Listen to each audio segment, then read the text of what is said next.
Welcome back. This Wednesday, June the 6th, marks 50 years since the assassination of Robert F. Kennedy, the younger brother of President John F. Kennedy.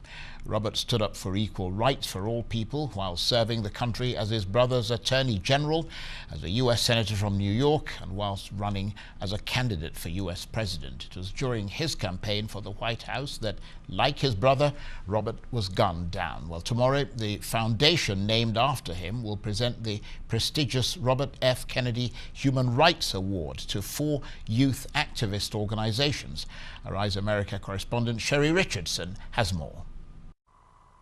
Each time a man stands up for an ideal, or acts to improve the lot of others, or strikes out against injustice, he sends forth a tiny ripple of hope, and crossing each other from a million different centers of energy and daring, those ripples build a current which can sweep down the mightiest walls of oppression and resistance.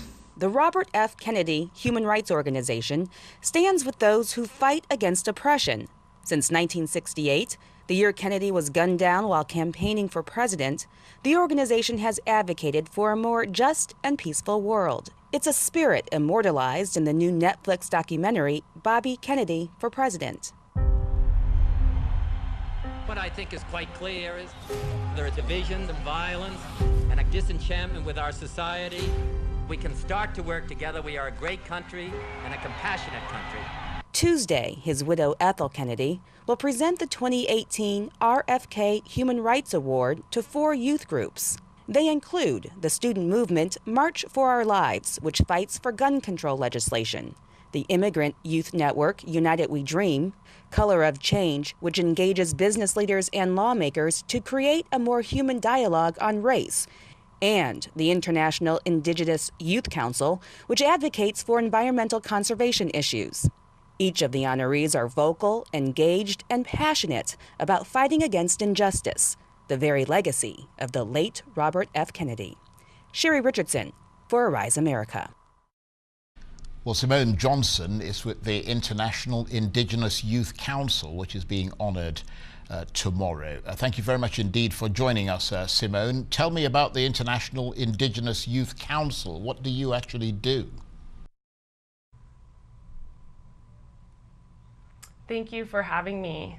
So the International Indigenous Youth Council formed out of the Standing Rock Uprising of 2016. And in 2016, we were in North Dakota peacefully protecting the Cannonball and Missouri rivers from the Dakota Access Pipeline. This pipeline was being constructed to transport crude oil from North Dakota to Illinois.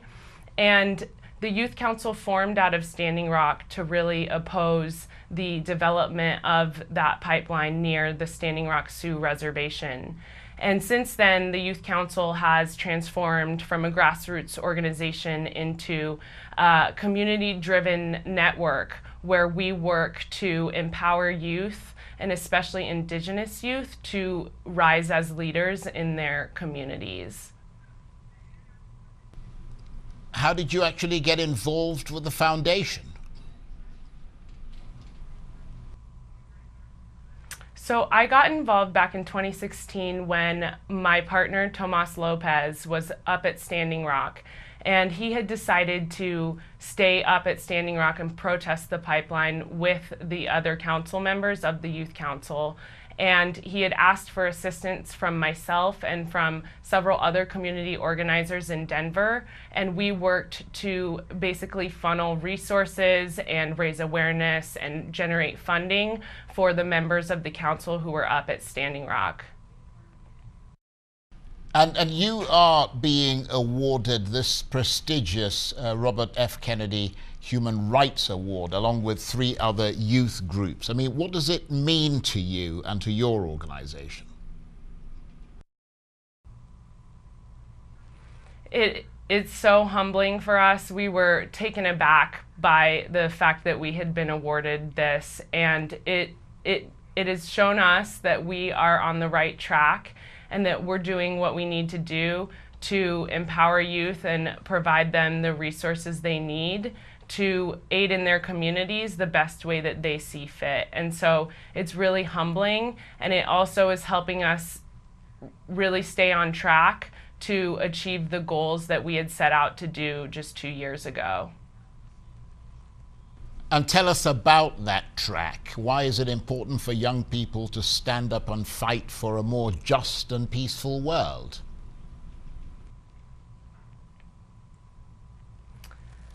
The youth have a really interesting perspective on the world, and I think as we age and as we grow older, we can become jaded towards injustice or fighting for doing the right thing.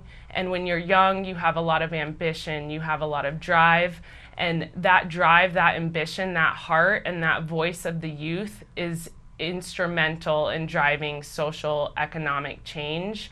Without it, we don't have the voice of the next 7 generations to help us understand years out from now, what do we want the world to be like? What do we want it to look like? And how do we want to interact and engage with ourselves and the earth? And I think that youth just bring such a powerful voice and inspiration to movements across the world.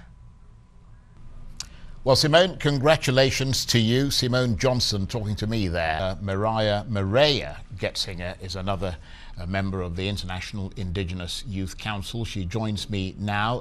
Thank you very much indeed for coming on the program. How has Robert F. Kennedy inspired you?